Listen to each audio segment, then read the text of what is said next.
Bonjour à tous et bienvenue sur ce tutoriel pour apprendre à se repérer dans l'interface de My Manager et voir comment vous pouvez la personnaliser si vous le souhaitez.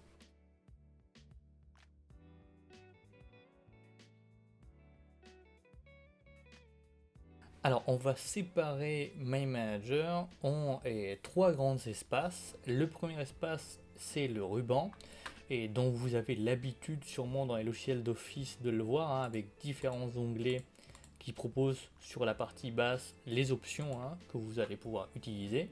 À droite, vous allez avoir un volet qu'on appelle le volet de droite sur My Manager, dans lequel vous allez retrouver par exemple l'index de la map, mais aussi les informations de tâches et les bibliothèques par exemple d'icônes et d'images.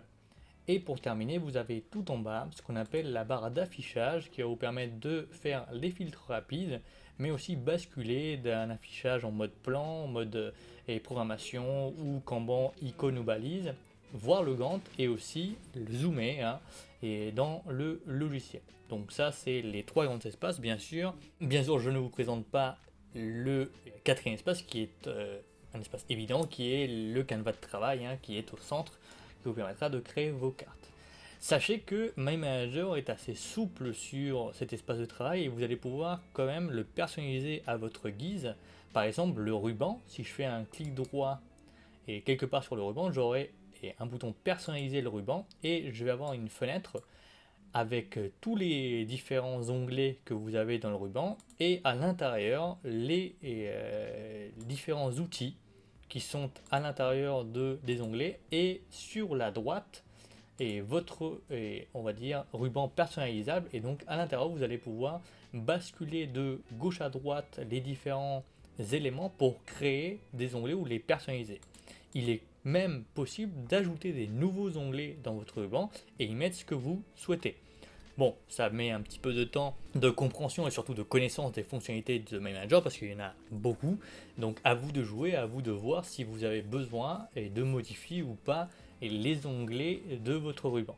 En ce qui concerne le volet de droite, il est aussi personnalisable, alors à une moindre échelle que le ruban, mais tout en bas à droite, j'ai un petit bouton déjà me permettant de le masquer éventuellement si je ne souhaite pas le voir. Donc là, je peux le réafficher bien sûr, mais j'ai une autre option qui s'appelle gérer les onglets du volet des tâches. Et à ce moment-là, je vais pouvoir choisir celui que je veux voir et celui que je ne veux pas voir. Je vais pouvoir cocher et décocher à mon souhait et les volets que je souhaite afficher ou pas sur la droite. En ce qui concerne l'affichage, il n'y a pas grand chose à savoir sur l'affichage, vous ne pourrez pas faire grand chose à part rajouter en clic droit sur la barre d'affichage des filtres supplémentaires ou un minuteur qui sont par défaut cachés. Donc vous n'avez que le filtre affiché au départ, mais estompé, masqué, multicritères sont non visibles, mais vous pouvez les cocher pour les rendre visibles, ainsi que le minuteur qui est non visible et au départ que vous pouvez cliquer pour le visualiser sur la barre d'affichage. Donc voilà pour ces trois espaces là. La dernière chose qui est intéressante de connaître sur un My Manager, c'est que vous avez en onglet en bas à gauche les différentes maps que vous allez ouvrir.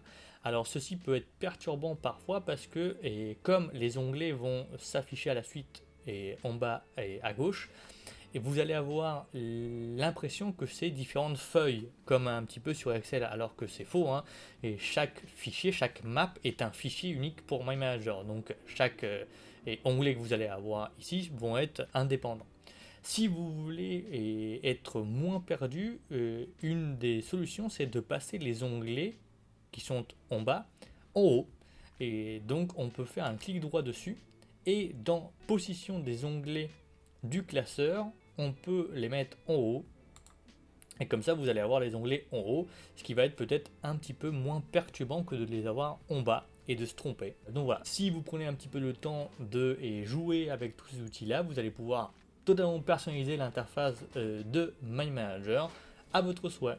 Voilà pour ce tutoriel sur l'interface de My Manager. A très bientôt pour d'autres tutoriels.